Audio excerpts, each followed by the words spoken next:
Welcome back with a smiling face. Links to previous episodes are given in the video description, so don't forget to like, subscribe and share the video. Echoes of Shattered Destiny. Episode 3. Chapter 17 to 24. I headed out through one of the club's side doors. These doors were closely monitored for anyone attempting to sneak into the club. I leaned against the brick wall of the club, taking deep gulps of the crisp air. This particular side door was situated in the middle of an alley. A single bouncer leaned against the wall. From the smell of him, the bouncer was definitely a human. Feeling all right? The gruff bouncer nodded my way, placing a cigarette between his parted lips. I nodded, just needed from fresh air. The smell of cigarettes filled the air and I crinkled my nose. Enhanced senses were great until you smelled something nasty. Sorry. The bouncer chuckled with a gruff laugh, tossing the cigarette to the ground. Nasty habit. Well, hello there, gorgeous. A different male voice chimed in, and I watched unimpressed as two college-age guys sauntered down the alley. It was clear from the smell and sight of them that they had already been drinking for quite some time. The two of them glided up to me, a grin on their faces as if they were goddesses' gift to us women. What's a pretty little thing doing out here? The first one flashed me what he thought was a dazzling grin. The party's inside, sweetheart. The bouncer snapped, leaning up from his spot against the wall. I can handle myself. I flashed the bouncer a CKY grin, don't worry. As long as you don't let them in, have at it. The bouncer gave an indifferent shrug. See, she can handle herself. The main guy flashed the bouncer a sneer and turned his attention back on me. The two guys were clearly college age from the looks of it. One had short brown hair, slicked over the side of his head while the other had a short buzz cut. Why don't you let us in, darlin', and we can party with you? The one with the buzz cut grinned.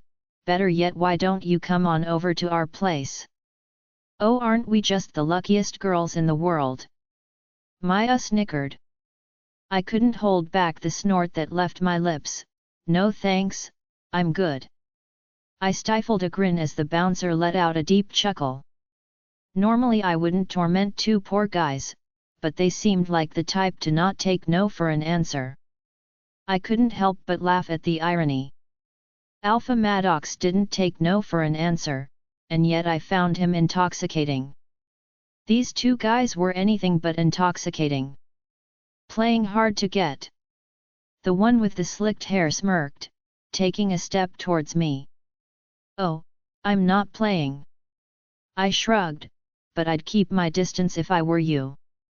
Sweetheart, you're the least frightening thing I've ever laid my eyes on.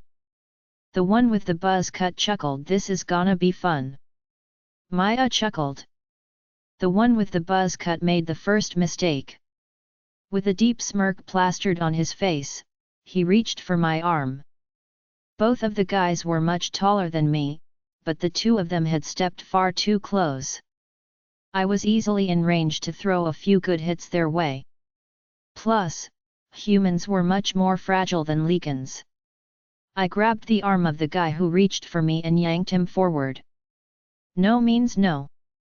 I shrugged, flashing the chuckling bouncer a wide smile. Tell Lola. Maya cackled. The guy with the brown hair paused for a minute, obviously contemplating if fighting a girl was worth it. I suppose he made his answer when he lunged forward. Stupid human. Maya shook her head. I let my knee shoot up just as the brown-haired guy lurched forward, connecting my kneecap to his sensitive bits. After the impact, I brought my arm forward and elbowed him in the back, sending him slamming against the brick wall. The guy with the buzz cut had regained his senses and raised his fist to strike me, but I was much faster. While I aimed for his already broken nose, my fist went a little lower and jabbed him in the throat. After a coughing fit that was quite entertaining, Buzz-cut guy helped his friend off the ground and the two of them stumbled away. Well, that was fun. I shrugged, giving the bouncer one last wave before I headed back to the door. Hope you kick that bad habit. I called out, closing the door behind me. The sound of thumping music assaulted my ears as well as the pulsing purple and green lights. My head was much clearer after getting some fresh air. Maya was hyped up from scaring the two guys off, and chattering in my head like crazy. Humans are so fragile. Maya rolled her eyes. You didn't even need my help. What a bummer for you. I chuckled, and laughed as Maya growled in agreement. I was in the club for a total of 15 seconds before I slammed into a hard body. I staggered back, my heart fluttering in my chest as the scent registered in my nose. Goddess only knows how I was able to pick his individual scent out of a thundering club, but here I was. I looked up dazed at Alpha Maddox, my stomach clenching when a vivid image of him and Chelsea flashed through my mind. Starting trouble already, Lola. Alpha Maddox's dark eyebrow raised enticingly. Alpha Maddox's voice was clear through the music, his words were much too easy to focus on. I couldn't tell which I liked more. Alpha Maddox in workout clothes, or Alpha Maddox dressed for business. He wore black slacks that hugged exactly where they needed to. A black button-down shirt hugged his chiseled chest, and the sleeves were rolled up to his elbows. My eyes flickered down at his muscular forearms, tracing the heavy veins that ran down. Eavesdropping, are we? I smirked, and I tried to keep the lingering jealousy at bay. If anything, the jealousy only made me more bent on defying Alpha Maddox. I've learned if there is trouble within a 5-mile radius, you will undoubtedly find it. Alpha Maddox pursed his lips, his full eyebrow still raised. What can I say? I shrugged, it's a talent. Alpha Maddox's honey-colored gaze lingered on my face. A deep smirk formed on my own as his eyes flickered down my body. Maddox's own willpower was cracking, it was clear in his darkening eyes. His gaze flickered down my body for just a moment, finally meeting my own amused gaze. His wolf wants to come out and play. Maya murmured, a pleased smirk forming on her face. Let's tempt him then. I smirked in return. Alpha Maddox stood still as I closet the distance between us. His dark eyes lingered on me, cautious and guarded. I lifted my hand slowly, toying with the collar of his button-down shirt. What's your wolf's name? I smirked up at him, peering up through my eyelashes. Maddox remained silent for a few moments, his dark eyes blazing into my own. Grim. Was all he said, his lips moving softly. Grim. I repeated the name slowly, smiling up at Maddox as I graze my teeth against my bottom lip. Shame he can't come out and play. Alpha Maddox's irises melted into his pupils as Grim fought to come forward. Maddox's lips were pressed in a tight line, anger and some other emotion burning in his gaze. Looks like Grim wants to come out and play pretty badly. Maya snickered.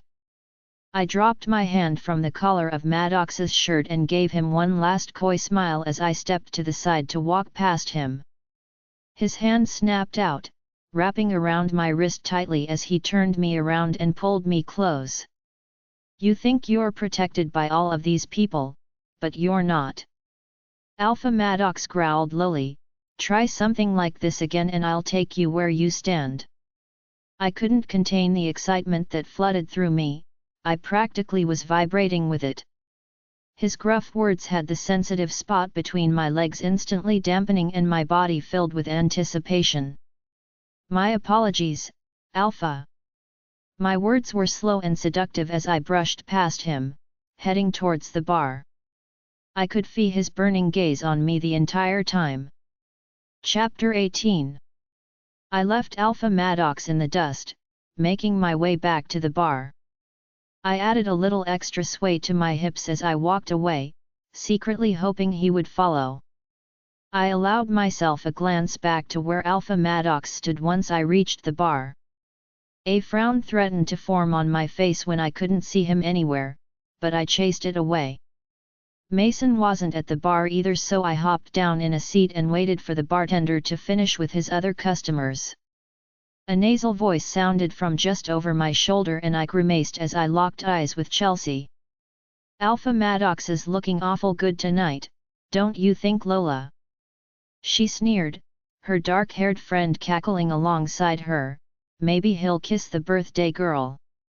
I couldn't help the incredulous snort that came from my mouth. If only she knew what happened between me and Alpha Maddox on multiple occasions. Nonetheless, I wasn't one to brag and I didn't need the entire pack thinking I was getting cozied up to yet another alpha. "That's a long shot," I snorted. "Hey, don't you have a mate to go find? I don't think he'd like you slithering around, Alpha Maddox." Chelsea's face turned a bright red and she snapped back at me. "At least I have a chance at finding my mate." Chelsea barked, "You probably don't even have one. I can't see how anyone could want someone like you." A pang of pain ran through my chest at her words, but I shoved it deep down. I placed a mask of amusement on my face and watched as she stomped away. I let my eyes scan the room and noticed Maddox standing just 15 feet away. He was leaning against the wall talking to another man, a glass of amber-colored liquid sat in his hand.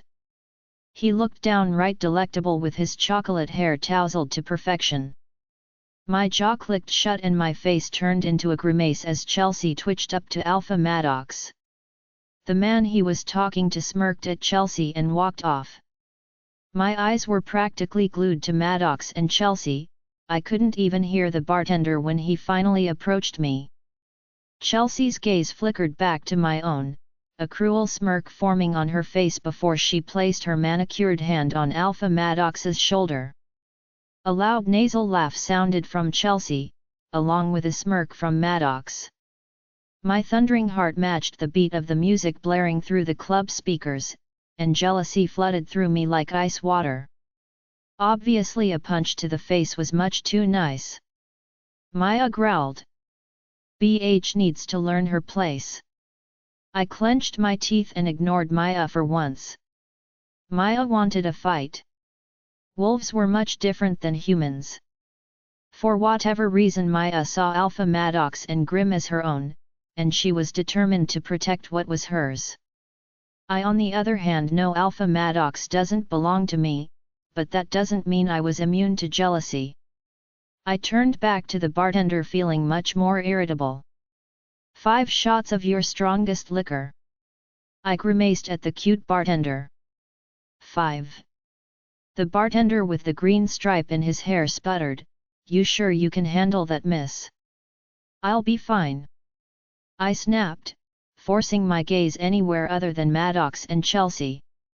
Sensing my obvious irritation, the bartender was fast with gathering my shots. I had never managed to actually get drunk before, but I was determined to try. I wanted to out the flaming jealousy that threatened to consume me. I had never been jealous in the past, and I was not enjoying the irritating feeling. Jealousy was like a big green monster that kicked you to the ground, then continued kicking. "Geez, Lola!" Mason chuckled, plopping down in a seat beside me. He eyed the shots the bartender lined in front of me. "This wouldn't be cause of Chelsea and Alpha Maddox, is it? That obvious?" I grimaced, my gaze flickering over to them against my own will. Chelsea was saying something she must have thought was funny, cause she cackled like a field wench a moment later. I grabbed one of the shots from the table, my eyes glued to Maddox and Chelsea. As if he could feel my eyes on him, Maddox turned his gaze on me. I let a dry smile come over my face as I raised the glass in his direction. I downed the shot without hesitation, my eyes burning holes into Maddox's. I did what I could to conceal the jealousy monster within me, and turned my attention back to Mason. Nothing will happen between them. Mason shrugged, not bothering to glance at Maddox or Chelsea. He sounded so sure, and I wondered where he got his information from. What makes you say that? I frowned, downing another shot. The liquor burned as it ran down my throat, but the taste wasn't completely unpleasant. Maple, honey, and a woodsy flavor filled my mouth. Alpha Maddox is obviously not Chelsea's mate. Mason shrugged. Once you turn 18, finding your mate is all you can think about. You sound as though you're speaking from experience. I pointed out, raising my eyebrow as I downed the third shot. I am 19, you know. Mason shrugged and looked away, some foreign emotion lingering in his ocean eyes. Perhaps a story for another time. The hidden emotion dissipated from Mason's eyes and his typical goofy grin formed on his face. I have an idea. Mason's blue eyes glinted mischievously. And what might that be? I raised my eyebrow at him, demolishing the fourth shot. While I was intrigued about this idea of his, I wondered what might have happened between Mason and his own mate. Maybe he hadn't found her yet, maybe he was still looking. Why don't we go make him jealous? Mason shrugged, but I could see the excitement in his eyes. Dance with me. I pursed my lips for a moment, flickering my gaze over to Maddox and Chelsea. They were standing much too close for my own comfort, then again 10 feet is much too close. All right. I nodded, taking the fifth shot. Let's make him jealous. I let a devious smile form on my face as Mason put his hand out for my own. I placed my hand in his and followed him back over to the dance floor. We passed by Maddox and Chelsea on the way, and I purposefully ignored their gazes. Mason and I walked onto the dance floor and I turned to face him. A light blush stained his cheeks and I couldn't help but chuckle. I leaned in closely, feeling Maddox's gaze burning into me, and murmured in Mason's ear. Put your hands on my hips, Mason. I chuckled, noticing how cute Mason looked when he was flustered. Mason placed his hands on my hips so gently I could hardly feel them at all. You can touch me harder, Mason. I chuckled in his ear. I'm not going to break. Sorry. Mason murmured back, his blue eyes locked on my own. I was far from drunk, but I felt much lighter from the alcohol. It probably didn't help that my last meal was well over 5 hours earlier. I stepped closer to Mason and let my hips sway with the thundering music. Mason slowly began loosening up and moving in sync with me. A smug smirk formed on my face and I let my hands trail slowly up Mason's torso. The light blush stained his face the entire time. At some point I turned and let my backside face Mason, pulling his hands around me and setting them on my hips. Excuse me. Maddox's rough voice called out and my head snapped to the side. Got him. Maya snickered. Maddox was standing beside me and Mason, impatience bleeding through his emotionless gaze. Alpha. Mason replied, the two of us separating. Mason's nonchalant expression looked kinda strained as he faced Alpha Maddox. Might I borrow Lola for a moment? Alpha Maddox's gaze was solely focused on Mason, he didn't even glance my way. It was clear Alpha Maddox wasn't asking. His statement hung in the air as a challenge.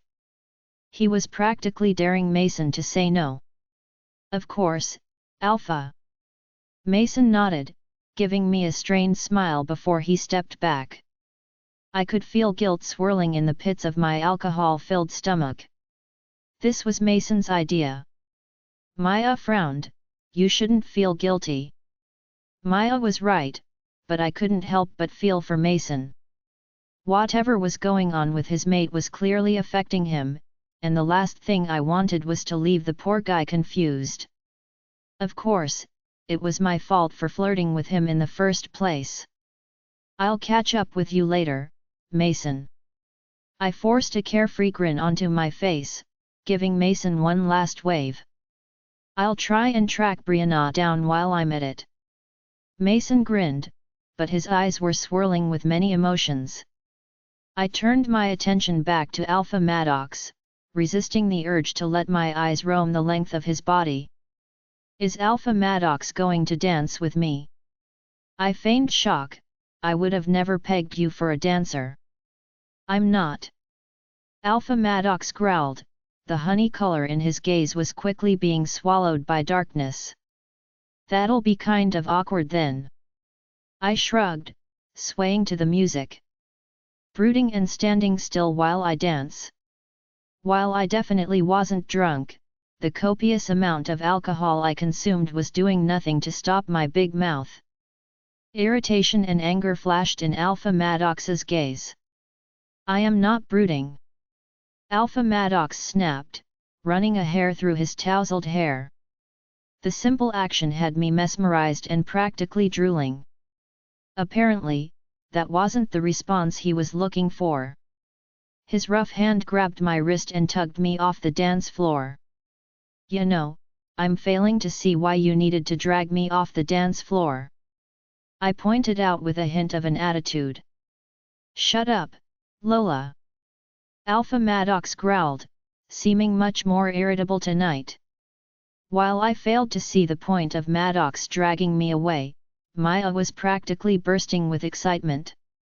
Maddox dragged me to the side door I had came through earlier, and pulled me outside. The crisp air was cool against my heated skin, and I couldn't help but take deep gulps of the fresh air. Go inside. Alpha Maddox snapped at the bouncer, handing him a stack of something that looked suspiciously like money. Give us 20 minutes. Oh. Was all Maya had to say. Very helpful, Maya. I nodded. What can I say? Maya shrugged, my wisdom knows no bounds. The second the door closed behind the bouncer, I found myself slammed against the rough brick wall of the club. The bricks scratched at my back, but I could hardly feel it. I was completely entranced with Alpha Maddox's obsidian-colored eyes, any trace of his usual color was gone. His eyes burned with unabashed fury, and I wondered what got him so worked up. I don't see how he could truly be that jealous of Mason when he was busy flirting with Chelsea. I warned you, Lola. Alpha Maddox growled lowly. Time and time again, I warned you. Do you have anger problems or something? I pursed my lips, knowing it was the wrong thing to say. Maddox's hands slammed against the brick wall, landing on either side of my head. He was only a few inches away, his chest rising and falling heavily. The only problem I have is you, Lola. Alpha Maddox growled, and my legs clenched together involuntarily. His voice was rough, hitting all of the right places as words cascaded from his mouth. I don't see how I'm your problem, Alpha. I pointed out, a stubborn smirk forming on my face. Lola. Maddox growled, and I loved the way my name sounded in his mouth. Your disobedience is my problem. The urge to roll my eyes was nearly overwhelming. It was becoming much more clear that Alpha Maddox was jealous. Was he really too stubborn to admit it? Really? My voice was low, amusement and desire seeping through my words. Because to me, it sounds like you're jealous. His face was inches from my own when I said the words. His breath fanned against my face, smelling of whiskey. Jealous. Alpha Maddox's expression was deadly, his voice calm with the rage he held back. You think I'm jealous? Yeah. I do. The corners of my lips turned up in a smirk. That was my first mistake. Alpha Maddox's hand lurched forward, wrapping around my neck. While he applied pressure, it wasn't enough to affect my breathing. I could practically feel the wetness seeping through my panties. His dominance and ferocity turned me on in ways I hadn't experienced. How could I be jealous when I'm the only one who can do this? Alpha Maddox snarled, thrusting his other hand forward to cup me.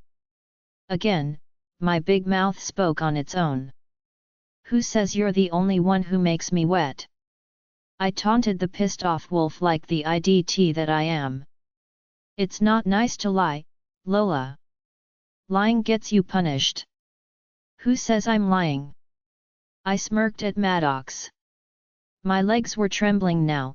Maddox's hand tightened around my throat and a low growl sounded from his lips. Without warning, he started. I was completely soaked. FK, Lola. Alpha Maddox growled under his breath, his lips close to my ear. His hot breath hit my ear, sending a pleasurable shiver running through me. His anger and hidden jealousy made him rough, and I was loving every moment of it. Who else makes you wet like this? Alpha Maddox snarled, taking his hand off my throat and gripping my chin tightly. Name them. No one. I whimpered, my breath. The only sounds heard down the entire alley were my breathless moans, and the sound of skin against wet skin. I could feel the pressure building and I longed for the release Alpha Maddox could bring me.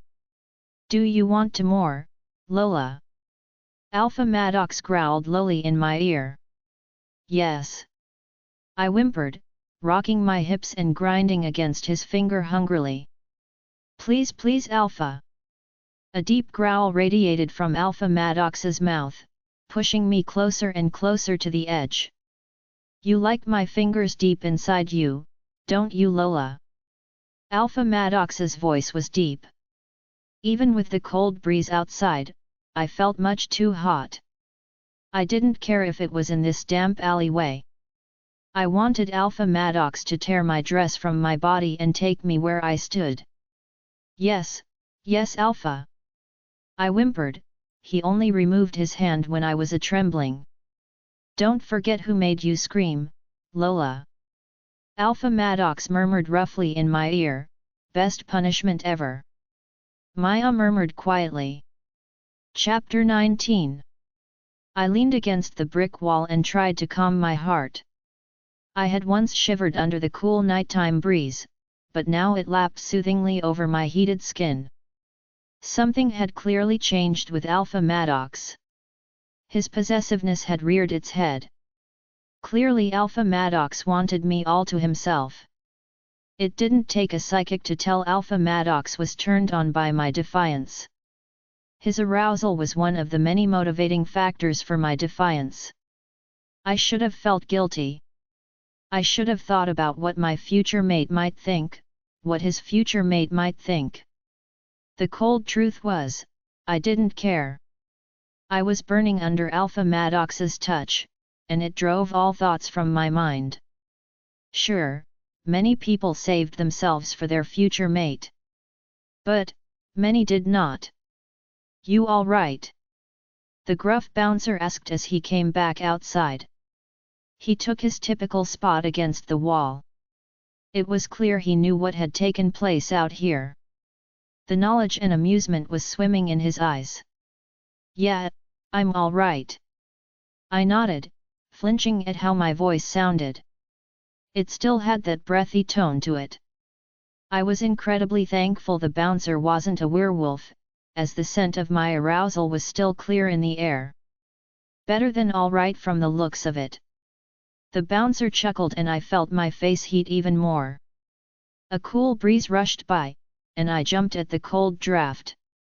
I silently cursed Alpha Maddox for ruining a good pair of panties, and for making me finish the night without underwear. I stumbled back into the club, letting my gaze flicker around for Brianna. I hadn't seen her for almost 2 hours now, and I felt guilty for not seeking her out sooner. In all honesty, I wanted to confide in her. She knew some about my strange relationship with our new Alpha, but she didn't know the full extent. My first stop was back at the bar. While I was still on the lookout for Brianna and Mason, another drink wouldn't hurt. I was heated and teared from my recent encounter with Alpha Maddox. I found myself resisting the urge to look for him, desperate for another lingering touch. The last thing I needed was to come off as clingy, but his touch had me craving more. His dominate and primal side were equally intoxicating, and I wondered if other men held the same silent passion. I parted through the crowd of dancing strangers, thankful the thundering music wasn't as loud near the bar area. The smell of lut, body spray and sweat was stronger than ever, but I was becoming used to it. I wondered if the lut scent was coming from myself as well. It wouldn't be surprising. Back again, sweetheart. The bartender with the green stripe in his hair smirked. Rum or more shots? I paused for a moment and thought it over. I was considerably less irritated after Maddox's punishment. Rum. I nodded. The bartender was fast grabbing my drink, flitting away to the next customer. My mind flitted back and forth between Alpha Maddox and the mystery guy I danced with. Even though I felt irresistibly attracted to Alpha Maddox, I couldn't deny the mystery guy was drop gorgeous. Just as handsome and alluring as Alpha Maddox himself. My eyes were glued to my glass, remaining still as someone sat in the stool next to me. Water please. An unfamiliar voice called out to the bartender. I was lost in my thoughts when the woman began talking to me. Hello there. Her voice was coy and leaking hidden hostility. Lola, isn't it? At the mention of my name from this unfamiliar woman's mouth, my head snapped up. I clocked my jaw shut to keep it from dropping. What are you doing here? I growled lowly. Mind link Alpha Maddox. Maya snarled in my head. If you even think about mind linking your little Alpha, I'll be long gone. The girl sneered angrily, her eyes glinting with smug satisfaction. She knew she practically had me cornered. My curiosity had blossomed at her appearance. I had only seen this girl once in my life, but that was all I needed to hate her. What do you want, Brittany? I clenched my teeth together, fighting the urge to pounce. Brittany, Tyler's mate, sat next to me at the bar. She looked the same as when I saw her for the first time. Long hair, dark eyes, and a heart-shaped face. She was beautiful in many ways. Slim yet tall, she held an air of superiority that clung to her like a sweet perfume. Her chocolate hair framed her heart-shaped face like a veil of silk. I hated her at first, completely consumed with jealousy and heartbreak at the loss of Tyler. Over the past year, I realized my hatred for her was completely unwarranted. She didn't do anything wrong. It wasn't her fault she was Tyler's mate. After hearing how the two of them fled the pack and left everyone to D*E, the hatred had returned stronger than ever.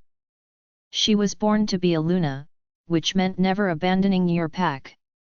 I just wanted to see what Tyler was so pent up about. Brittany sneered, the expression looking oddly at home on her delicate face. What is so special about you, Lola? Irritation rolled through me. Really, she was here for a social call?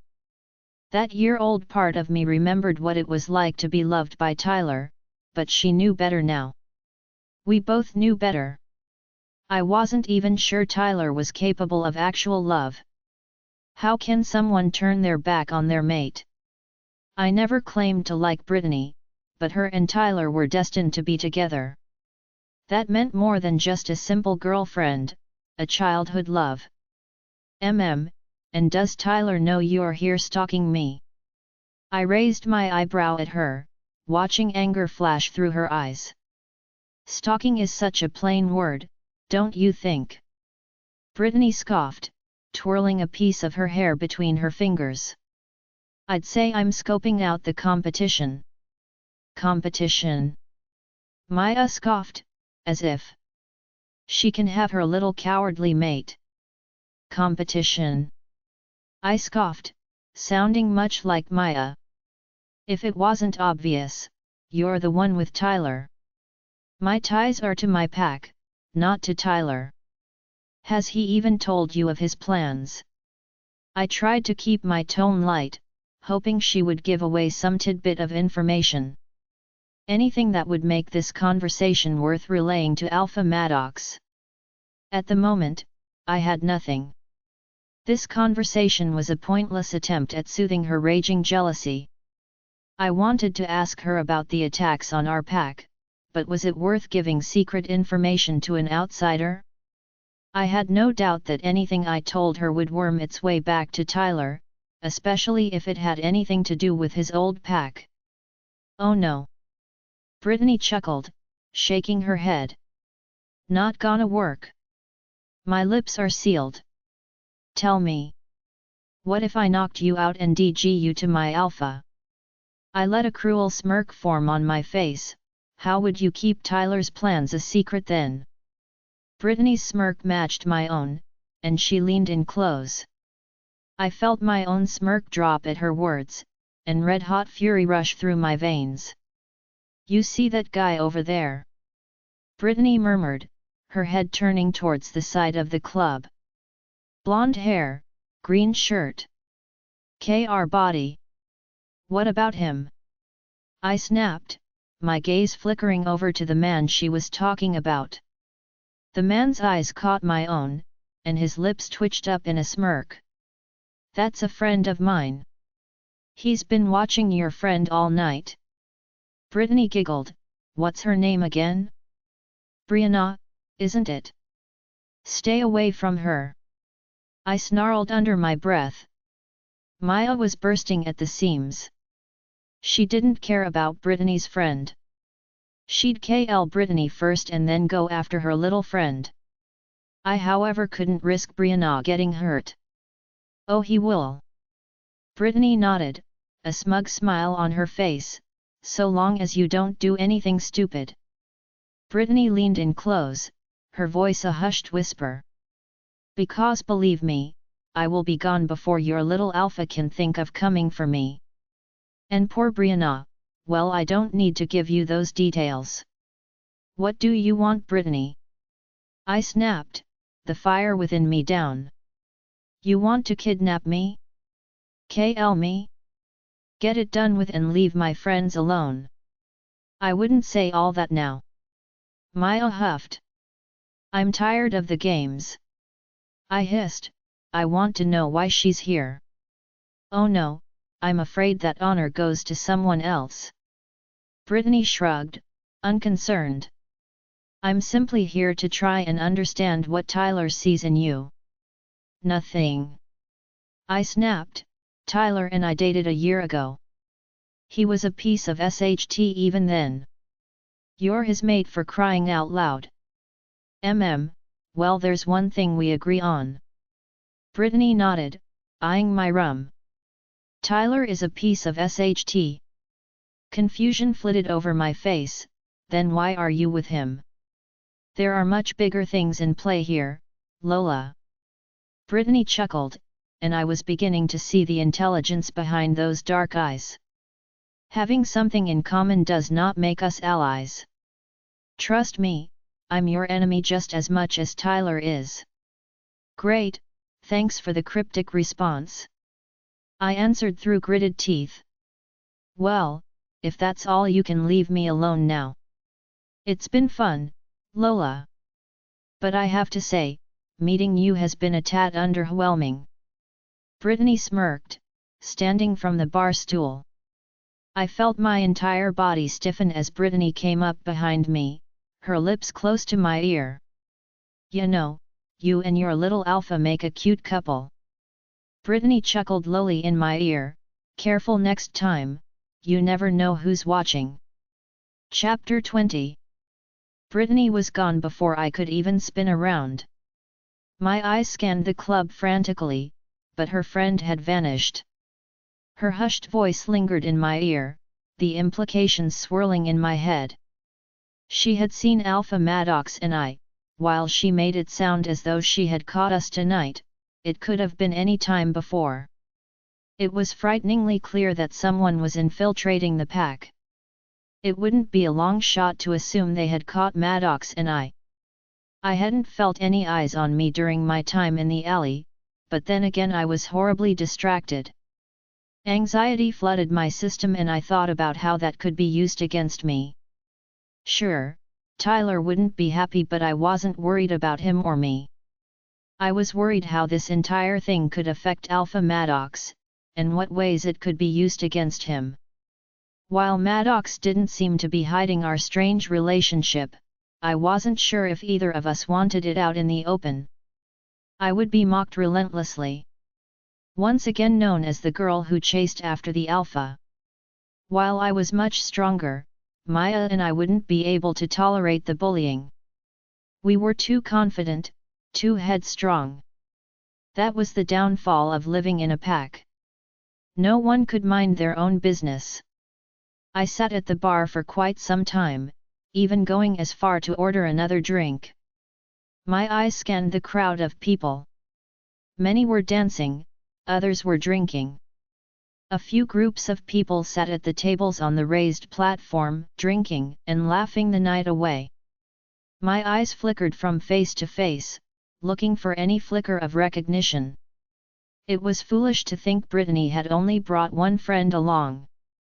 After trying and failing to pinpoint any more of Brittany's friends, I trudged away from the bar. My body was light and warm from the alcohol I had been drinking, but my mind was more than clear.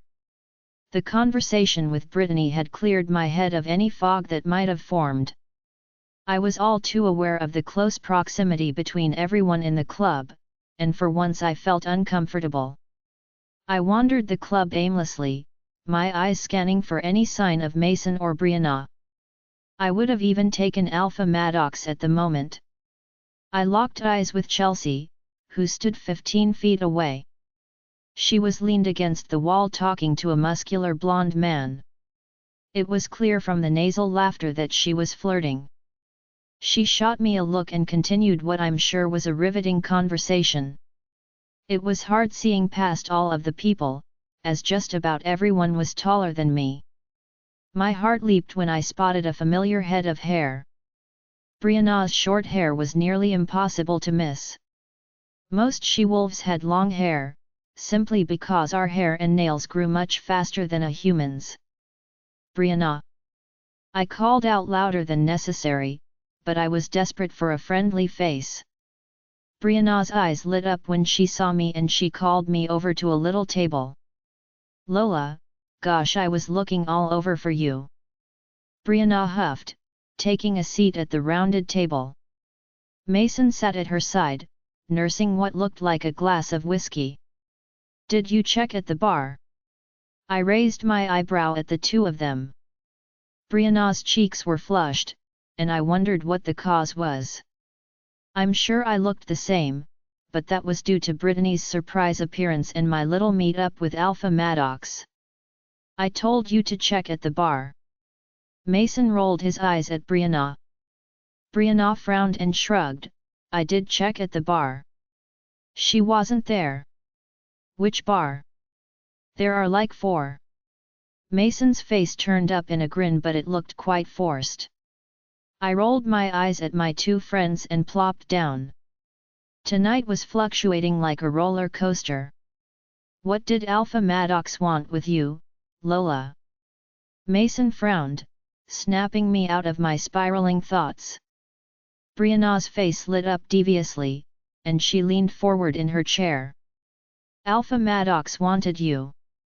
Brianna's eyes glinted mischievously, obviously coming up with her own lucrative ideas. He did. I pursed my lips, not wanting to go into full detail with Mason around. Well, give us the details. Brianna practically cooed, hanging onto my every word. My eyes flickered between Mason and Brianna. Mason's face looked somewhat pained, most likely uncomfortable with the topic of conversation. We just talked. I shrugged, my eyes still wandering the club. Tell me later, Brianna mouthed while Mason wasn't looking. I gave her a short nod in response.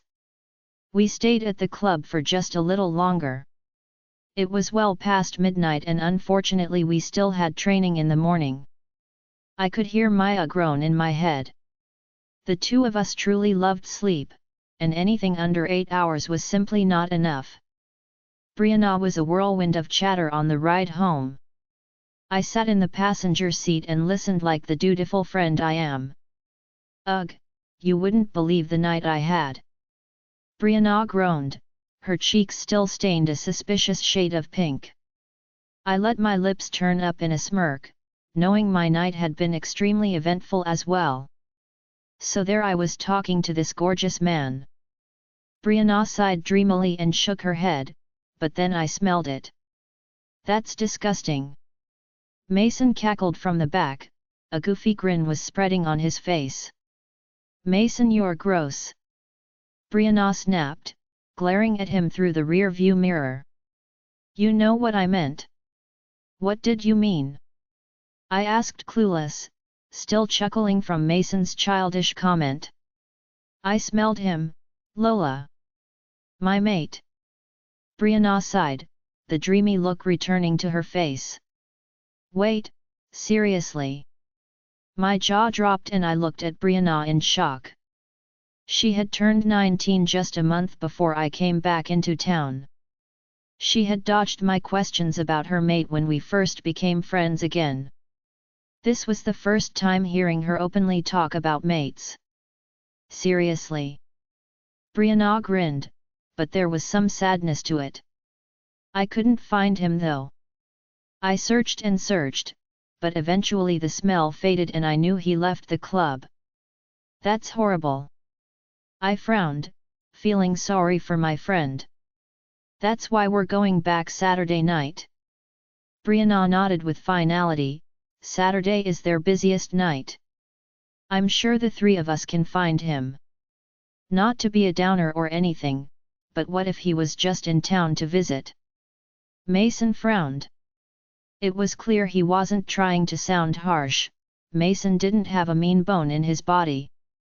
He was simply voicing the same fear all werewolves have. I thought about that. Brianna frowned, but I have to try. I can't live with myself knowing I just gave up. I'd be happy to come and help you find your mate. I grinned at Brianna. And you already know I'll tag along. Mason grinned softly, he's sure gonna be in for a shock if he's human. He'll have no choice but to love me. Brianna grinned smugly, after all, I am amazing. We spent the rest of the car ride home laughing and joking. For just a short period of time I had forgotten all of the sh*t going on. The fact that my grandma and dad were clearly hiding something from me. My complicated relationship with Alpha Maddox. The fact that Tyler and Brittany won't leave me alone. I was drowning in all of it without even realizing. Those carefree moments with my friends had quickly become my lifeline. Brianna dropped Mason off at home first. She pulled up to the front of my house and locked the car door on me. You are not going anywhere until you tell me what Alpha Maddox wanted with you. Brianna's devious expression was back, and I contemplated simply telling her the full extent of what Maddox and I had been up to. We can trust Brianna. Maya nodded happily. We can trust Grandma too, but she really doesn't need to hear about Maddox and us. She'd fall over if she knew the full extent of it. I chuckled and shook my head. Give the poor woman a heartache. Maya snickered and shook her head. With a weary sigh, I launched into what was a very long story. I told Brianna about each encounter with Alpha Maddox, and the way my body responded under his touch. Oh my! Brianna's mouth had flopped open halfway through my story and stayed that way until the end.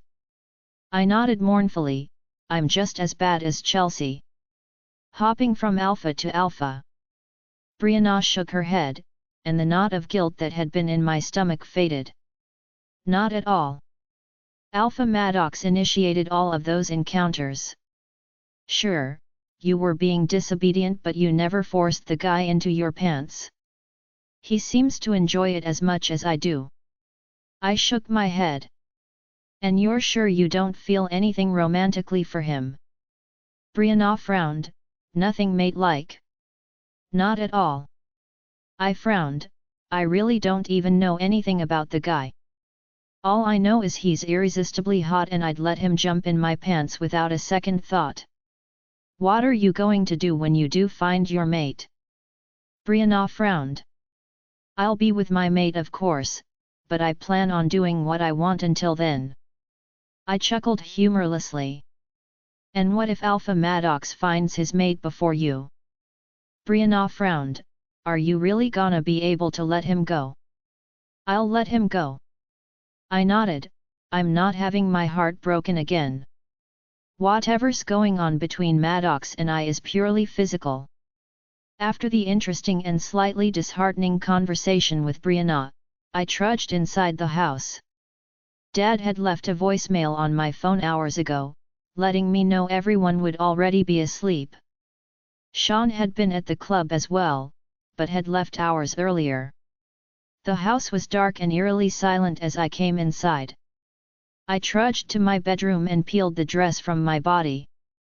Grimacing at the fact I had lost a pair of underwear, I hopped into the shower. I had managed to get undressed, shower, and get dressed again before I noticed the familiar hazel eyes. I swore my heart had stopped in that moment. My blood ran cold, and a thin sweat sprouted over every inch of my skin. Just like the last one. Maya was speechless. He was sitting just outside my bedroom window on the first floor. His hazel eyes were bright from the glistening light of the full moon. His gaze was set directly on my window, set on my horrified and fear-soaked frame. Kenyon was sitting maybe 10 feet away, leaning up against the thick oak tree in our backyard. His eyes were glossy, his mouth open in a silent scream. A scream that would never leave his parted lips. Just like Katie, his throat was torn open. Scarlet blood staining his espresso skin. Chapter 21. Little did I know, no one in the pack would be getting restful sleep tonight. Another one of our own was DD in the same exact fashion as Katie. What was equally troublesome was the location of Kenyon's body. It wasn't a coincidence he was positioned in our backyard up against the tree. What was even more startling were his eyes. They seemed to be looking right into my bedroom, straight at me. The first thing I did was alert Alpha Maddox and his men. There would be no explaining this way, no keeping the scrutinizing looks from falling on my shoulders. The coincidences alone were too much. First, Tyler vanishes with his mate. It was common knowledge that Tyler and I were together. Second, the position of Kenyon's body was too perfect. Its position and the MDR was simply too close to home, literally. The nature of Kenyon's D*th brought Katie's into question. There wasn't a chance an HLA rogue would MDR Kenyon and position him outside someone's house. Rogues simply didn't do things like that. The second thing I did was wake up everyone in the house. It was bound to happen eventually once Alpha Maddox and his men filtered into the backyard. And here we were, 10 minutes later. Sean sat on the couch, his head in his hands. Kenyon had been a friend of his. I was in the blissful stage of trauma where you became numb to everything. The scarlet blood staining Kenyon's body and the earth had little effect on me. The glassy look of HR in his eyes couldn't reach me, nor could the petrified look on his face. Grandma did what she does best, she tended to the rest of us. Even though it was 1 in the morning, Grandma set to work pulling out some baked goods and handing us each a mug of hot cocoa. How Sean finally spoke after what felt like hours of silence. How could a rogue do this? Isn't it obvious? I frowned, trying to keep my tone gentle for Sean's sake. A rogue wouldn't do this. Grandma's lips were pursed, something she only did when stress began to eat away at her. Dad had a similar expression on his face, but he was many shades paler than usual. I need to take a look at him. Sean huffed, standing from the couch.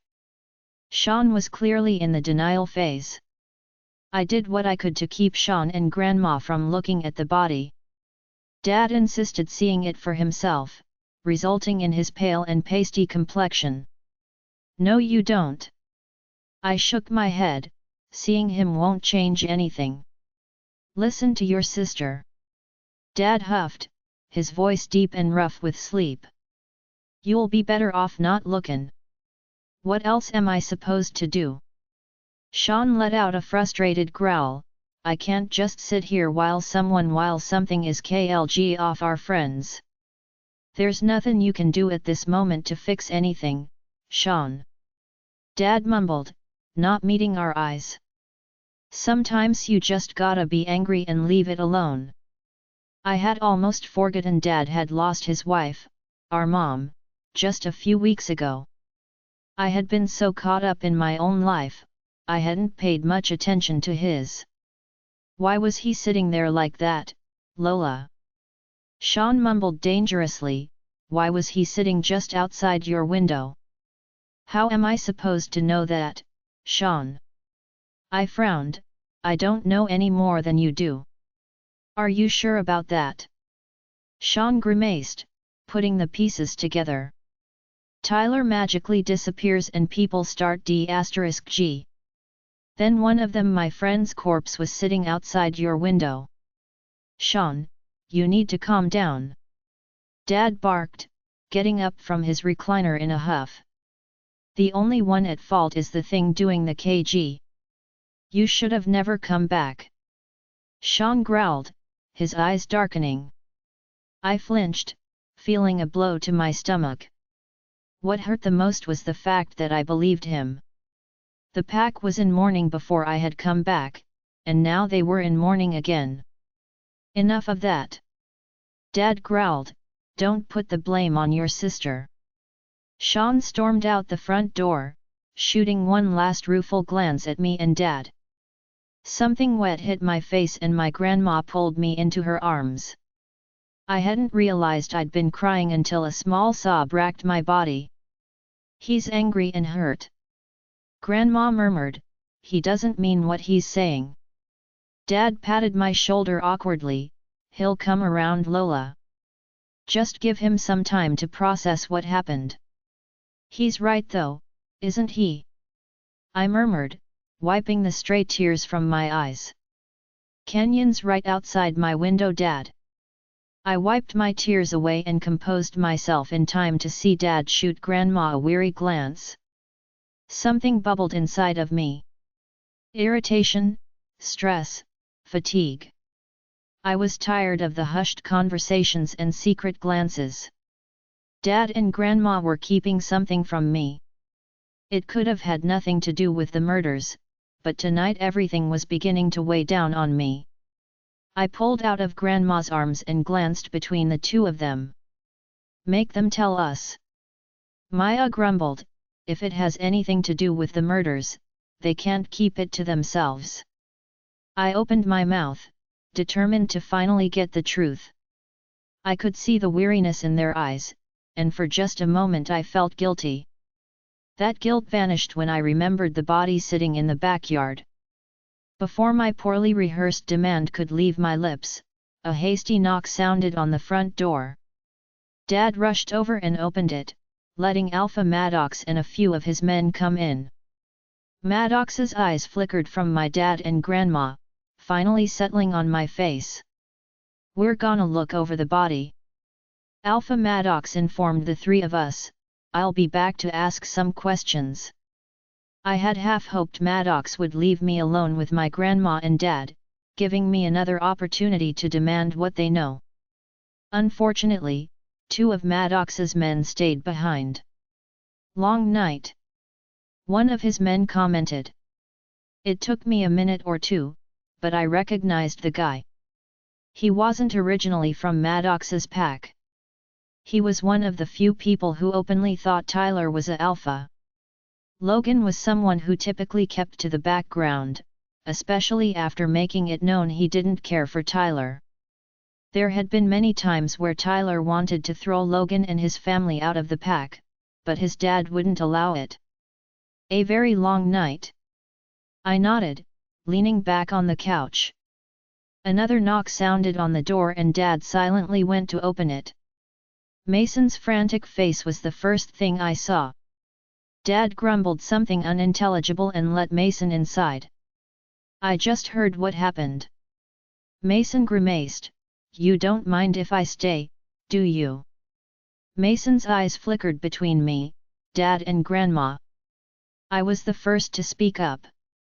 Not at all. I shook my head, I could use the company at the moment. I let Brianna know what was happening, she said she'll be over soon. Mason frowned, walking over to where I laid on the couch. Without hesitation, Mason lifted my legs and sat down, placing my legs on his lap. You said he was sitting right outside your window. Mason murmured to me quietly, his fingers tracing patterns on my calves. His eyes were looking right at me. I mumbled in the same hushed tone. This isn't just a rogue at K anymore. Mason frowned. Something serious is going on, isn't it? I think so. I frowned. Our hushed conversation was cut short when Maddox and his men came through the back door. Maddox radiated an aura of control and dominance. There was no questioning who was in charge of the entire situation. The body has been removed. Maddox nodded to my dad, his honey-colored eyes flickering over to me. For just a split second, his eyes raked over Mason. While others probably didn't notice, Mason and I definitely did. Alpha Maddox's eyes darkened as his gaze flickered over Mason's hands. My legs were still in Mason's lap, and he traced little patterns along my skin. While the action was harmless, it was quite relaxing. I couldn't deny I wasn't getting some smug satisfaction from the look on Alpha Maddox's face. Lola, I have some questions to ask you. Alpha Maddox's voice was hard, his eyes lingering on Mason's hands. Ask away. I yawned, tired from the long night and the unimaginable HR that came with it. The blissful numbness I was experiencing would wear off soon, and I wanted to be asleep before that happened. Without a doubt, the events of tonight would hit me like a freight train tomorrow, but that was something I could worry about later. In private. Alpha Maddox growled, raising the hairs on my arms. Lola, go on. My dad warned, giving a tired sigh at the end. Let Brianna in when she knocks. I called out to Mason and turned my attention to Alpha Maddox. Well, are you coming? Alpha Maddox followed me down the hall to my bedroom. While part of my mind fantasized about the prospect of being alone with him, this was not the time nor place. I closed my bedroom door behind me and wandered back to the window. The numbness was quickly wearing off, and the image of Kenyon's body seared itself to my brain. My heart was thundering, and I let my fingers wander aimlessly over the cool glass of the window. Kenyon's body was gone now, the large oak tree sat by itself in the backyard. If you looked hard enough, you could still see the crimson blood staining the grass, splashed against the bark of the tree. The AK didn't happen here. Alpha Maddox's voice had come from behind. What? I frowned, turning away from the window to face him. Alpha Maddox was quiet for a moment, his eyes roaming my face. He was attacked somewhere else and was dragged over here. Alpha Maddox pointed out, there was a trail of blood leading through part of the forest. I nodded. I understood what he was saying, but it didn't change anything. Which means, he was placed here on purpose. Alpha Maddox was getting closer now. I was too tired to feel the familiar pangs of excitement at his close proximity. The numbness was gone, and my head was swimming. I knew what Maddox was implying, I had thought the same thing. Kenyon's DTH wasn't an accident, nor was the particular placement of his body. I thought the same thing. I let my eyes into Maddox's. It was clear he was searching my eyes, looking for any sign of dishonesty. I was too tired to cover any potential lies. I think this has something to do with Tyler, Lola. Alpha Maddox murmured, his dark eyes burning with hidden emotion. I was afraid of that. I murmured. I'm going to ask you this one time, Lola. Alpha Maddox murmured, only a foot away from me. I could smell his lingering cologne wafting off his body. Are you helping Tyler in any way? Any other day or time, I would be absolutely livid. I'd probably spit some insult back at Maddox and storm away, but I was simply too tired. No, my exhaustion could be heard clear in my voice. I would never abandon my family or my pack. Sincerity was evident in my words, and Alpha Maddox seemed placated for the moment. How long had you been home until you noticed the body? Alpha Maddox continued his line of questions. I paused for a moment, maybe 45 minutes. I hopped in the shower and changed my clothes before I noticed the body. Did you see anyone else outside? Alpha Maddox asked, his dark eyes never leaving my own. Anything strange? No, I shook my head, there was nothing else, just Kenyon. Very well. Alpha Maddox nodded, I'm sure Brianna and Mason can confirm your whereabouts and the time you arrived home. They can. I nodded, Brianna drove Mason and I. She dropped Mason off first, then me. Thank you, Lola. Alpha Maddox nodded, his tone was the softest I had heard in the short time I've known him. I have one last question. Is there anything else you feel the need to mention? I paused for a minute, and that's where I made my first mistake. What is it? Alpha Maddox's attention was fully on me now. Two things ran through my head. 1. The strange notes that continued to find their way to me. While I figured the notes had nothing to do with Katie's DH, I was beginning to think I had been wrong. 2. My impromptu meeting with Brittany. If I mentioned the meeting with Brittany at Hayes, there's no way Alpha Maddox would let us return. Brianna would be out of luck at finding her mate. That was something I refused to take away from her. I didn't mention this before because I thought it had nothing to do with Katie's DH. I frowned, we all thought it was a rogue AK. Alpha Maddox's lips were pressed tightly together, continue.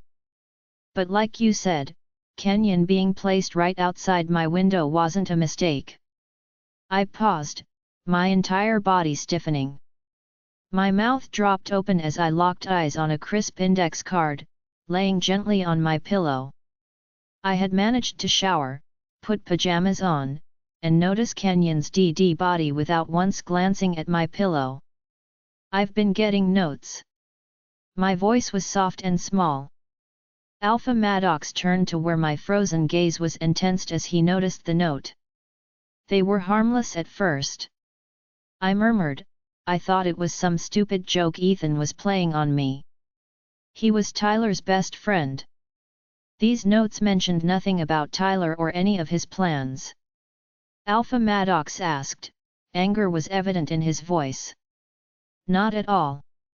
I murmured, they were just cryptic little notes about me.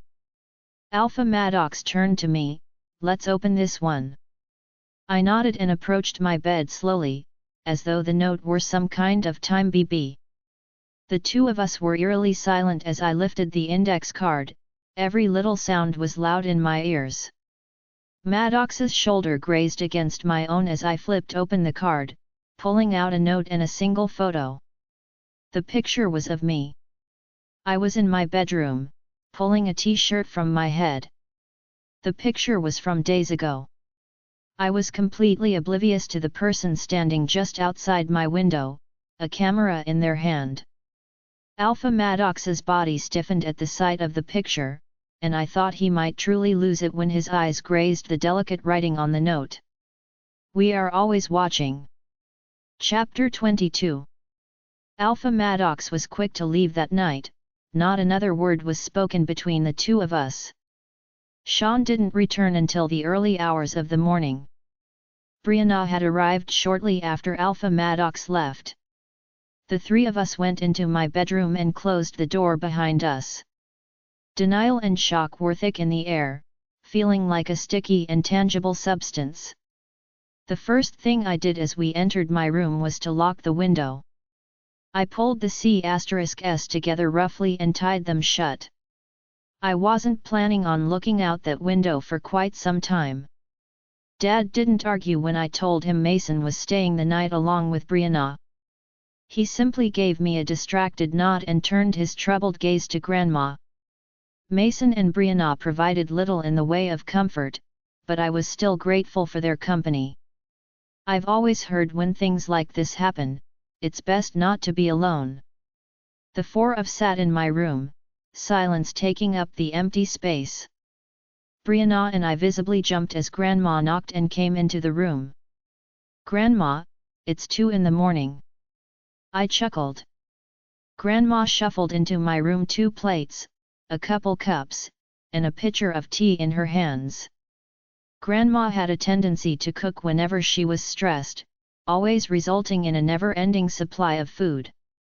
If we were back at her cottage, there would be apple pies lining the countertops. "It's never too late to eat." Grandma nodded, "Or too early." "Thanks, Grandma." Brianna grinned, picking up one of the cookies and shoving it into her mouth. Mason and I gave her pointed looks, our lips twitching into identical smiles. "What?" Brianna lifted her eyebrow at the two of us. "I eat when I'm stressed, and Grandma cooks." I knew I always liked her. Grandma nodded proudly, setting the plates down and leaving the room. Mason and I shared the same look before we both were consumed by laughter. The kind of teary-eyed laughter that comes with sleep depravity and a traumatic event. Our brains' poor attempt at having a moment of peace within the chaos. Soon after the laughter calmed down, the conversation turned serious. I never knew Kenyon very well. Brianna frowned. "Katie was my neighbor and all, but we never really talked like that. I was pretty close with Kenyon when we were kids." Mason sighed, running his hand through his hair. "Kinda grew apart after we moved away. I never really knew either of them." I frowned, picking at one of the sandwiches Grandma made. "Is it bad that I don't really feel bad for Katie and Kenyon?" "I mainly feel bad for their families." Brianna nodded. "Doesn't sound very nice when you say it, but it makes sense. Kenyon had a little brother." Mason frowned. "I can't imagine how he'll take it." "Did Alpha Maddox ever figure out why Kenyon was right outside your window?" Brianna's voice lowered a few octaves. I had a moment of clarity in the midst of confusion I had been feeling. If I couldn't trust my friends, then who could I trust? The more people who knew, the better. Besides, come morning the entire pack would know of Kenyon's DH and the placement of his body. So I spilled the truth to my friends. I told them of how Tyler had visited me, giving cryptic details of his insane plan to once again become Alpha. Not only that, his plans to rid the world of Alpha Maddox. I even told them about the cryptic notes, including the one I had gotten tonight. Brianna was speechless, while Mason looked infuriated. His light brows were knitted together in anger. "Tyler." Mason spat, shaking his head. "Why's he have to include you in his suicidal plans? And what did he mean about his friends?" Brianna frowned. "Why are they so interested in you?" "Maybe cause of my charming personality." I huffed and shook my head. "I know as much as you two do. Alpha Maddox will figure it out." Brianna nodded. Hopefully before they get their hands on Lola. Mason frowned, worry filling his eyes. It might not be a good idea to go to Hayes this Friday. Brianna frowned, the disappointment of losing her mate clear in her eyes. No, I shook my head. I'm not letting some cryptic notes and Tyler's threats scare me into hiding. We're going to Hayes, and we're going to find your mate. It could be dangerous. Brianna frowned, any one of us could get hurt. Hayes isn't in the Pack's territory. It's only 10 minutes out. I shrugged, besides, we all know how to defend ourselves. We'll stick together and find your mate, then we'll bail. It took only a matter of hours for the news of Kenyon's DTH to reach everyone else in town. Lights shined brightly through windows in the neighborhood, and I wondered if anyone was going to be able to sleep tonight. Sean hadn't come home this morning, but we weren't worried. Sean was one of the best warriors in our pack and could handle himself. I'm sure he needed time to process what happened to Kenyon. While none of us slept a wink last night, exhaustion couldn't find me. My mind was flitting through the details, trying to find any errant thought or comment about the day Tyler visited me. He mentioned a friend, but failed to give any more details on said friend. Time ticked by slowly until I had to remove myself from the couch to get dressed for training.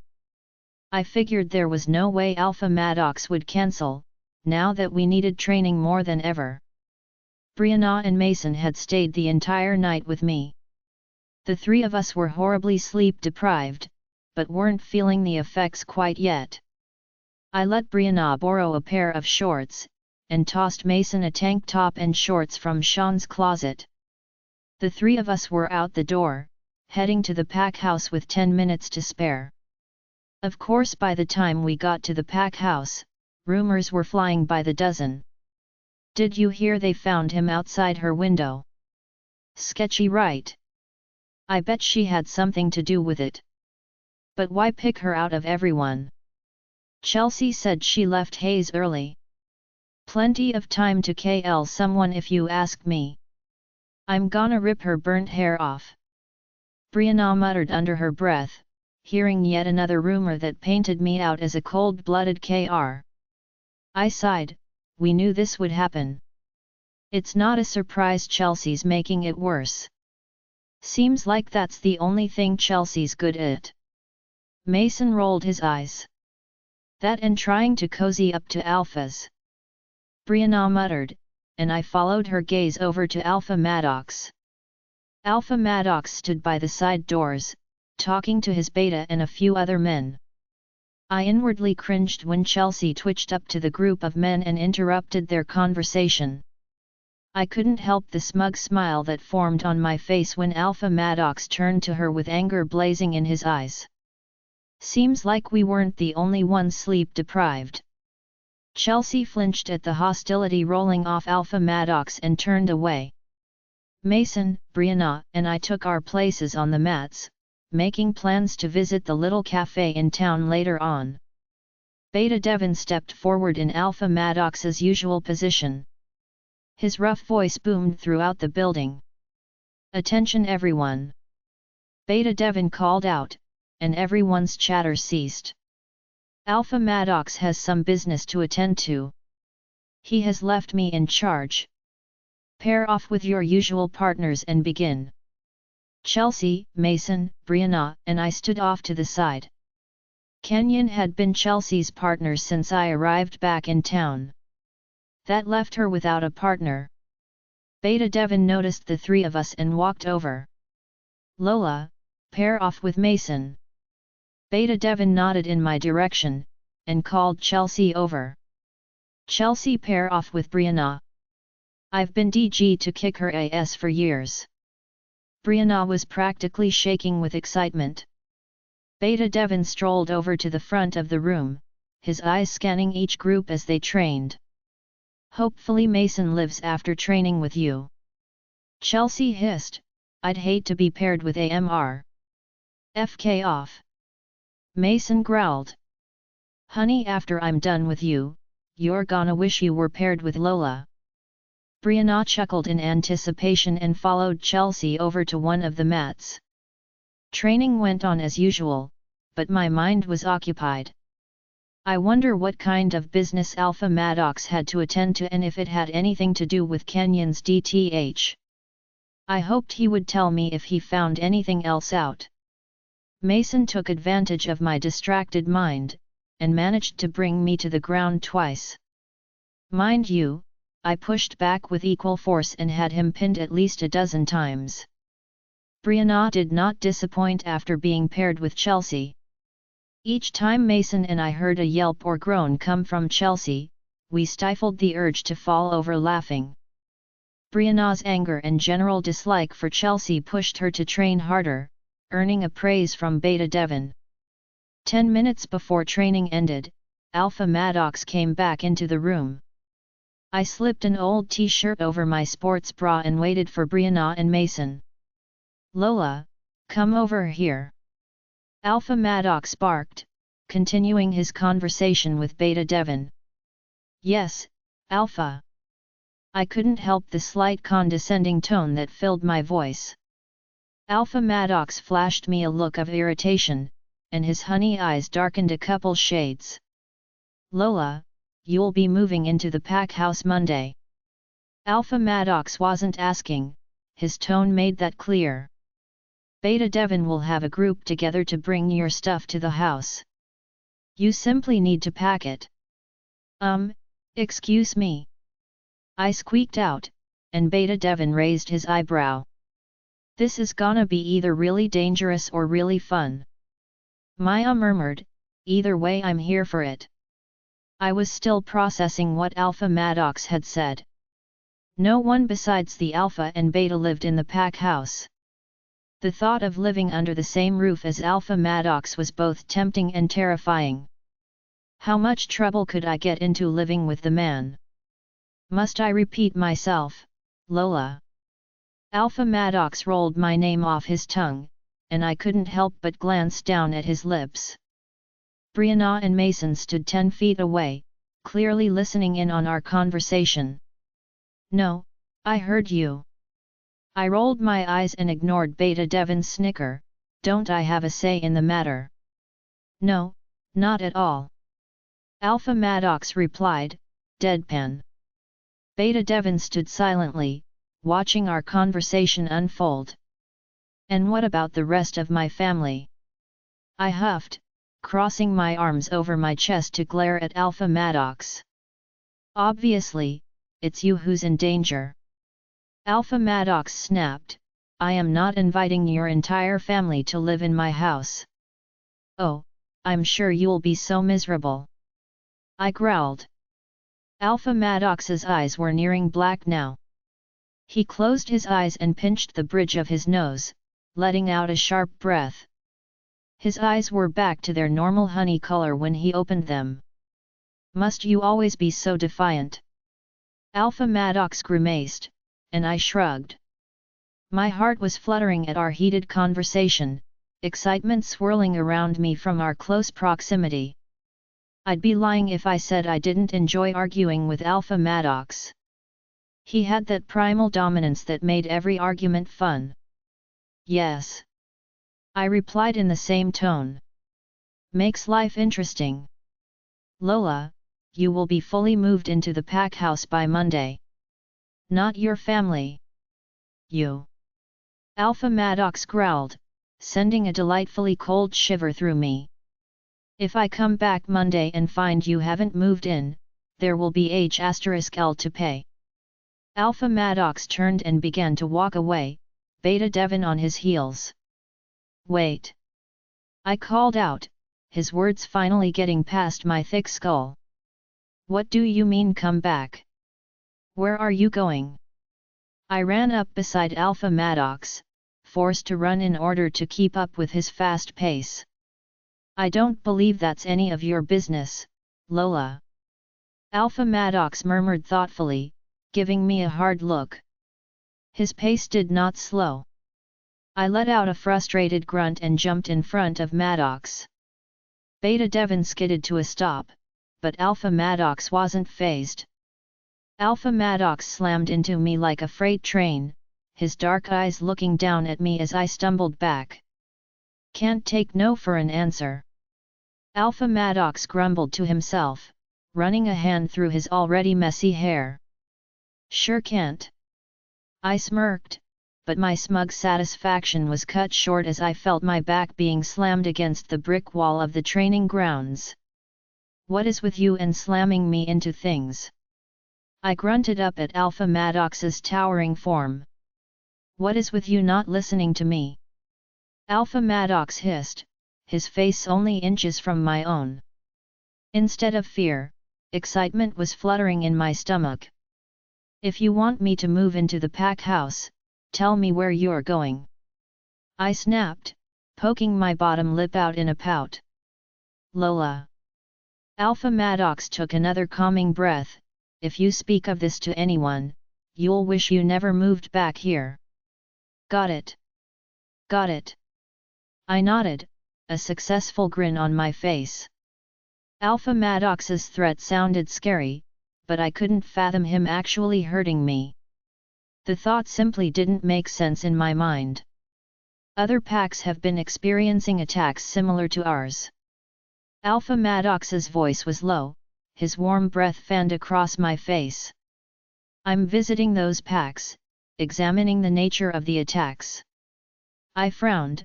Why are you keeping this a secret? Whoever is orchestrating these attacks do not need to know I'm gone for the weekend. Alpha Maddox murmured quietly.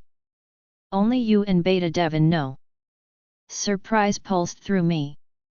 Alpha Maddox was actually trusting me here. I won't tell anyone. I promised, my heart fluttering. Good. Alpha Maddox nodded. I will see you for training Monday morning, Lola. Alpha Maddox's gaze flickered to the three people watching our every move. Mason, Brianna, and Beta Devin had their eyes peeled on us. A thick blush formed on my face as I realized they had witnessed Alpha Maddox shoving me against the wall. At least they hadn't heard the entire conversation. Beta Devin followed after Alpha Maddox, giving me a heavy smirk and quick wink as he walked by. My flu*-tiered mind didn't have time to process what the wink meant. That was hot. Brianna's eyes trailed after Alpha Maddox. Goddess, please let my mate be like that. Brianna, if your mate ever did that, you'd punch him in the face. I rolled my eyes and laughed. You're completely right. Brianna shrugged. The three of us began walking to the cafe in town. Our voices filled the silent air, but even our laughter couldn't chase away the lingering scent. Chapter 23. It felt like the entire pack was holding its breath. No one but I and Beta Devin knew of Alpha Maddox's travels, but the news of the two deaths spread like wildfire. Everyone in town was on edge, wondering who was next or if it would even happen again. Not a single person could come up with any useful information. There were no witnesses the night of Kenyon's DTH. No one saw anything. It was as though the KR simply vanished into thin air. The people on patrol that night didn't report anything strange, noting it was quiet that night.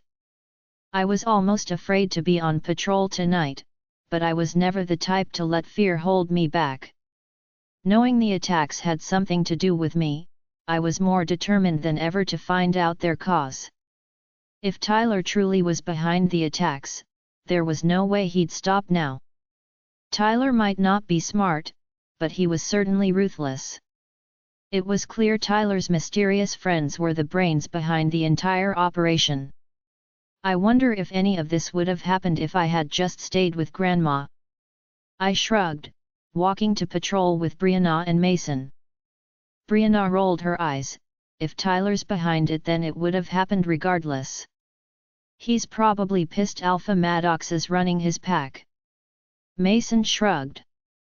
It's Tyler's fault for pissing him off. I shook my head. If Tyler wasn't an arrogant PK, two innocent people wouldn't be DD. It's not good to dwell on stuff like that. Brianna shrugged, gotta live in the present, you know. I stopped walking and gave her a strange look. Have you been talking to my grandma?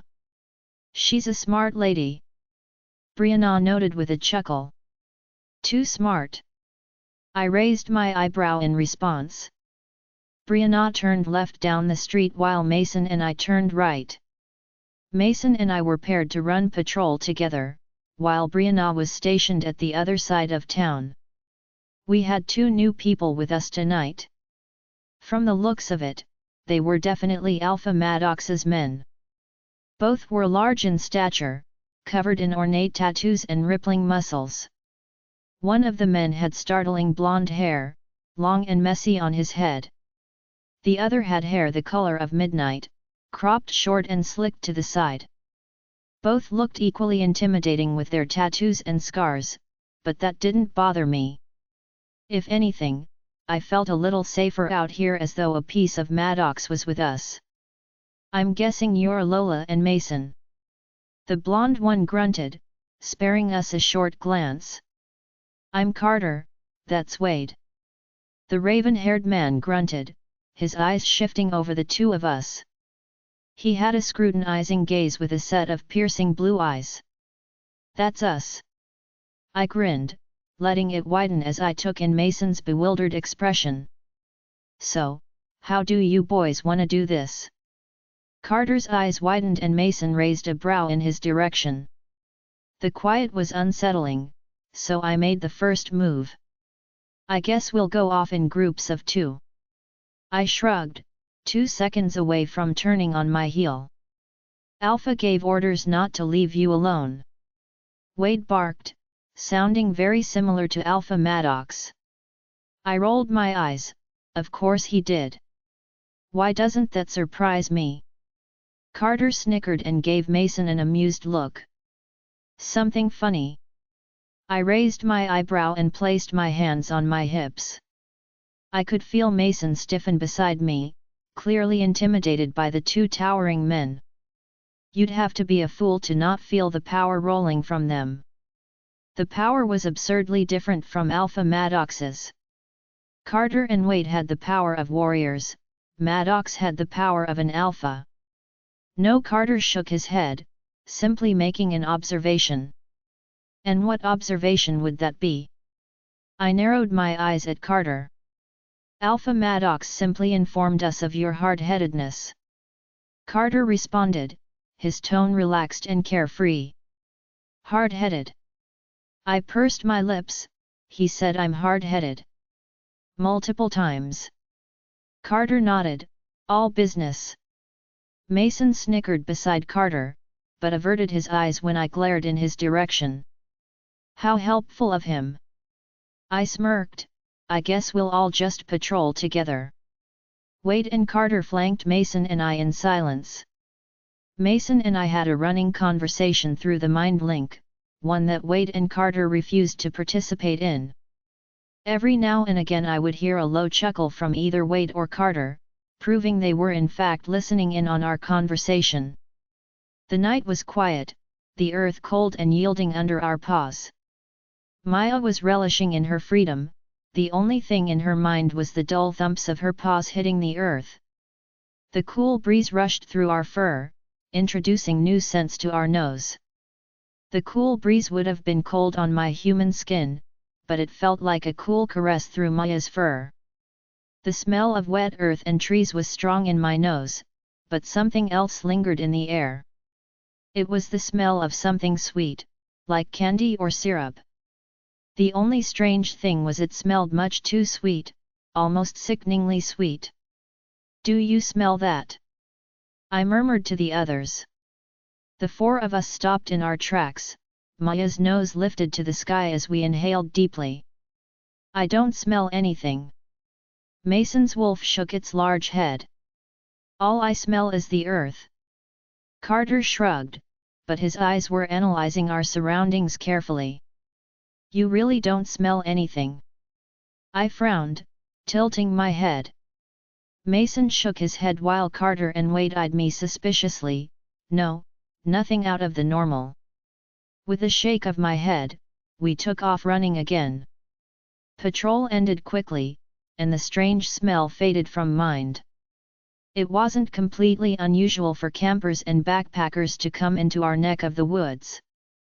Most of the time we'd spot their campsites and avoid them, continuing our patrol as usual. The sweet smell was most likely from a group of campers who left some food behind in the woods. It wouldn't be the first time it happened. Mason walked me home that night, giving me one last wave before he jogged down the street towards his house. I walked in the living room to find my grandma, and my very disgruntled dad. Something happened while I was gone. I raised my eyebrow at the two of them. Grandma was taking a pan of brownies out the oven, a clear sign something had happened. A puckered frown was on her face, her light eyes flickering over to my dad. Sean left. Dad's voice was gruff as he tossed a folded note down on the table. He left. I frowned, that's not like him at all. He's changed a lot in the year you've been gone. Dad grumbled, I'm not surprised. Grief changes people. Grandma nodded, her puckered frown seared onto her face. He probably just needs time to adjust. Him and Kenyon were pretty close. Dad grumbled, closer than he was to me anyway. This isn't your fault, you know that, right? I frowned, sitting on the couch beside my dad's recliner. I'm not all innocent in this. Dad grumbled, I shut down when your mom died. I was no good to anyone. You lost your wife, and Sean lost his mom. I frowned, reaching out to pat my dad's hand. Everyone grieves differently. I should have been there. Dad grumbled, Sean found his mate, you know. Never did tell me who it was. He found his mate. My mouth flopped open. Sean had never told me either. He had become such a private person in the short time I had been gone. Dad was right, Sean definitely had changed. Not that he told me. Dad grumbled, I figured that bit out on my own. Not entirely dim-witted. Dad gave a dry chuckle. Sean had turned 18 over a year ago, his 19th birthday came after. Sean had never mentioned finding his mate before, so I assumed it happened while I was gone. Something was definitely amiss. Sean should be with his mate, and yet none of us knew her identity. My heart ached for my brother, but I learned quickly to mind my business when it came to Sean. Whatever was happening, he needed to deal with it himself. He was very much like Dad in that way. I picked the note up from the table gingerly, reading Sean's messy handwriting. Hey guys, don't bother looking for me, I'll come back when I'm good and ready. If it isn't obvious, I'm dealing with sh*t. Mom's DH messed us all up, but Kenyon was there for me when I needed someone. I promise I'll be safe and come back in one piece. Until then, stay safe. Sean. Chapter 24. I went to bed that night, a detailed dream of Sean filling my head. He was thundering through the woods, his forepaws raking up dirt as he barreled forward. Clumps of grass and earth sprayed out from behind him, trees and branches blurred as he ran past. The forest around him was slowing, his senses heightened in his wolf form. The dream continued like that for some time, simply Sean running through the woods. A few moments later the dream shifted. I was still standing in the woods, but Sean was gone. The same sickeningly sweet scent was lingering in the air. The forest was quiet, unusually quiet. The forest was absent of bugs or creatures. Typically at night, the forest is alive with living creatures. Animals hunted at night, insects chirped and buzzed. There was none of that in my dream forest.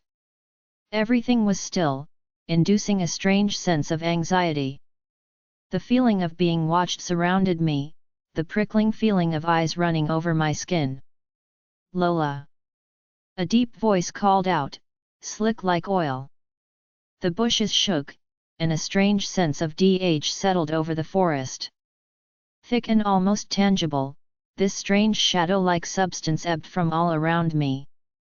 It was black like smoke, lapping the ground as it ebbed closer and closer. Plants wilted under the touch of the strange smoke, urging it to move faster. I sat from my bed with a startled breath. My dream had been cut short. It wasn't surprising to have nightmares in times like this. I was merely lucky my nightmares didn't include Katie or Kenyon's glassy gaze. Training without Alpha Maddox was monotonous and almost boring.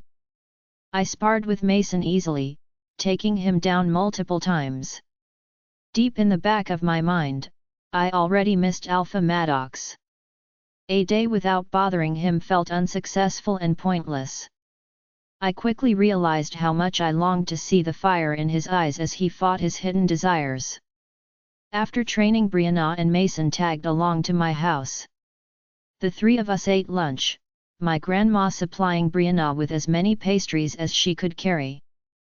"Your grandma is awesome," Brianna groaned, munching on a brownie as we walked to her house. "She's only baking like this 'cause she's stressed," I chuckled. "I wish my mom stress baked." Brianna rolled her eyes. "My mom stress cleans.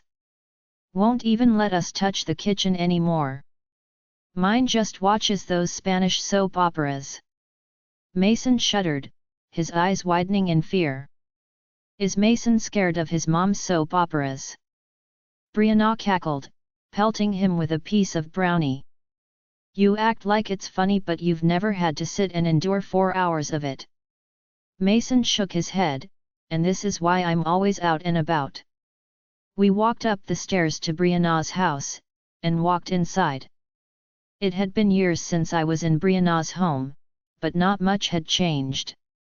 The family pictures still lingered on the walls, a few new ones added to the collection. Brianna looked nearly identical to her mom and older sister. The newest photo was of Brianna, her sister, her mom, and dad. Brianna's sister had a large baby bump and an even wider grin on her face. Brianna's lips were pulled up in a smirk, as though she was holding back laughter. "Lola!" Brianna's mom called out, a surprised smile on her face. "I was wondering when I'd see your face again." "Hey, Miss Shelby!" I grinned, giving Brianna's mom a hug. There was a time when Brianna and I were inseparable, a time before I met Tyler. I would spend most of my days at her house. Brianna's mom wasn't a fan of my mom, but that never stopped me from finding my way over their house.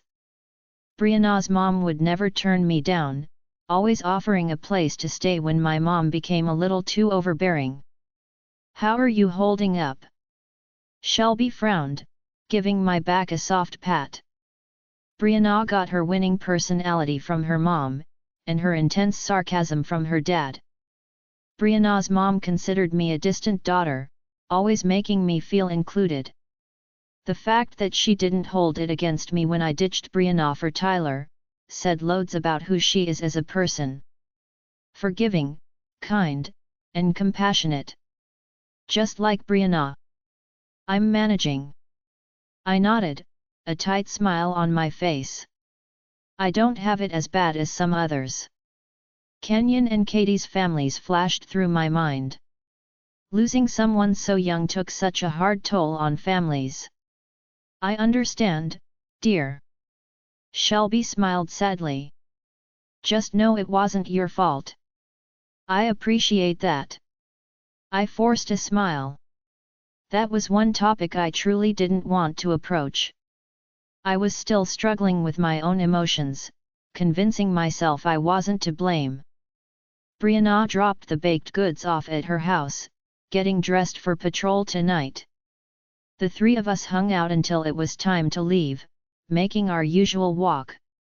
As always, Brianna turned left while Mason and I turned right. Carter and Wade were waiting for us when we approached. The four of us began our usual run, looking out for anything suspicious. While Maya relished in her limited freedom, I scanned the forest for the sickeningly sweet smell. This time around it was gone, leaving me to believe I had imagined the entire thing. Scents typically faded but never disappeared entirely, especially in 24 hours. I was almost convinced tonight would be another peaceful night, until a loud voice burst through my head. Southside, something broke through the perimeter. The frantic voice flooded through the mind link and the four of us took off without question. Did you see anything? I shouted through the mind link. Couldn't see anything. Someone replied, it was too fast. Our paws thundered against the cool earth, heading to the southern patrol station. When we finally arrived, there were multiple other wolves. The scent disappears 20 feet into town. Someone cursed in my head. You couldn't catch them. Wade growled, you couldn't catch a simple rogue. Whatever it was fast. A sandy-colored wolf shook its head. We couldn't even see it coming. All hell broke loose through the mind link.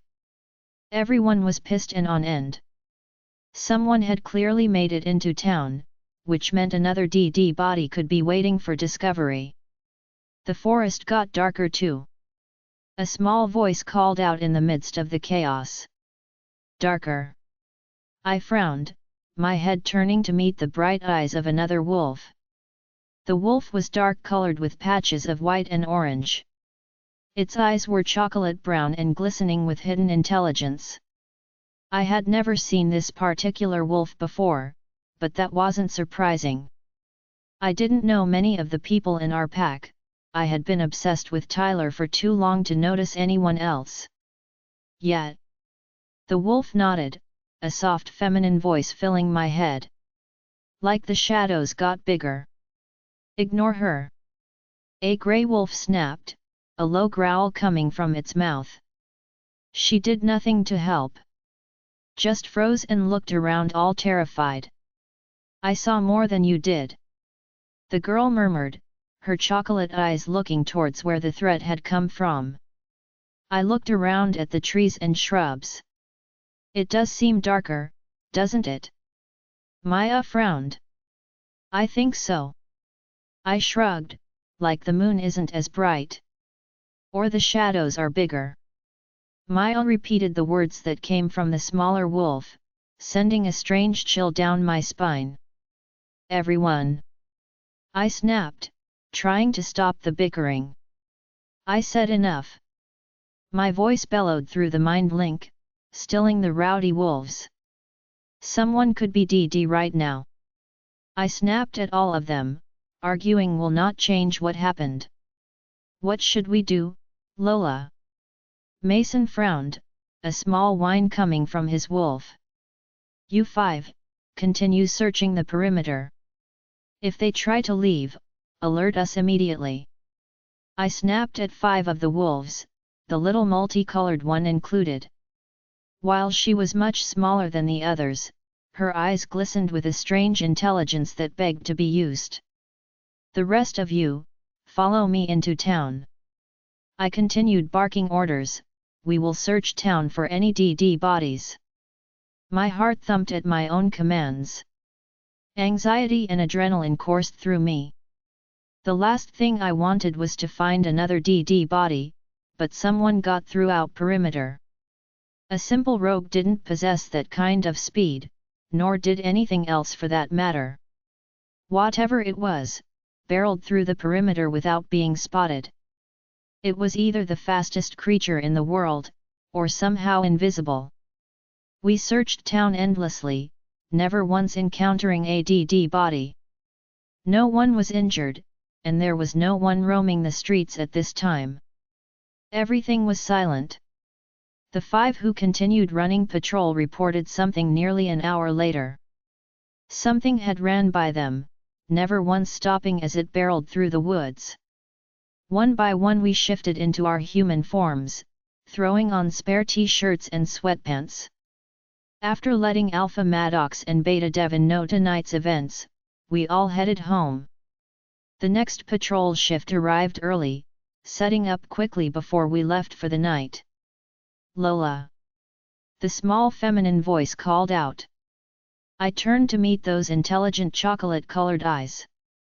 Who are you? I frowned. I can't recall ever seeing her before. She was a little bit shorter than I, which is really saying something. Her stature was petite, her hair long and brown. Jessie. The girl gave me a timid smile. You wouldn't remember me, I'm 2 years younger than you. I couldn't help it when my eyebrow raised. You're only 16. Jessie nodded, a light blush forming on her face. I am. And Alpha Maddox has you out here. I scoffed. So much for not recruiting kids. I'm good with my nose. Jessie shrugged. I'm the one who asked for the job. I see. I nodded. And did you smell anything? Jessie hesitated, her eyes flickering over to Carter and Wade. Whatever it was smelled sweet. Sweet? I repeated, not entirely believing what I was hearing. How could Jessie smell it when Mason, Carter, and Wade couldn't? Really sweet? Jessie crinkled her nose. It didn't smell too good. No, I don't imagine it would. I shook my head. Let's keep this between ourselves for now. Don't the others already know? Jessie frowned. I don't think so. I glanced over at them. I don't think they can smell it. So you can. Jessie paused. Smell it, that is. I gave a cautious nod. I smelled it yesterday. It was gone today. That's weird, isn't it? Jessie pursed her lips. Scents don't just disappear like that. You're entirely correct. I nodded. After my conversation with Jessie, Mason and I headed home. Brianna walked with us, chatting about the unseen intruder. No one could figure out what it was. Some murmured about vampires, but that was nearing impossible. Vampires never met in groups, and rarely ever attacks packs. Vampires had abilities and strengths of their own, but often couldn't hold their own against werewolves. There was no reason for a stray vampire to wander into our territory. My mind was churning with possibilities. Tyler would never recruit a stray vampire to do his DIY work. He hated vampires more than Alpha Maddox, which was really saying something. Vampires stayed to themselves, never living with each other or meeting up. If it was a vampire who ran into pack territory, there had to be a reason. My questions were answered when I arrived home. Grandma had dinner sitting out for me, which I happily scarfed down. Dad and I talked for a while, but I finally retreated up to bed. A long shower later, I was standing by my bed with sleep-filled eyes. The white index card made a strangled yelp leave my lips. I had assumed the notes would cease after I told Alpha Maddox. With frustration building, I yanked the index card from my bed. Meet me at the swimming hole. Midnight tomorrow. Come alone if you want crucial information regarding the attacks on your pack. If anyone follows, I will know. Join our Facebook and WhatsApp group for more updates. Link is given in description. Rest audiobook will be continued in next episode.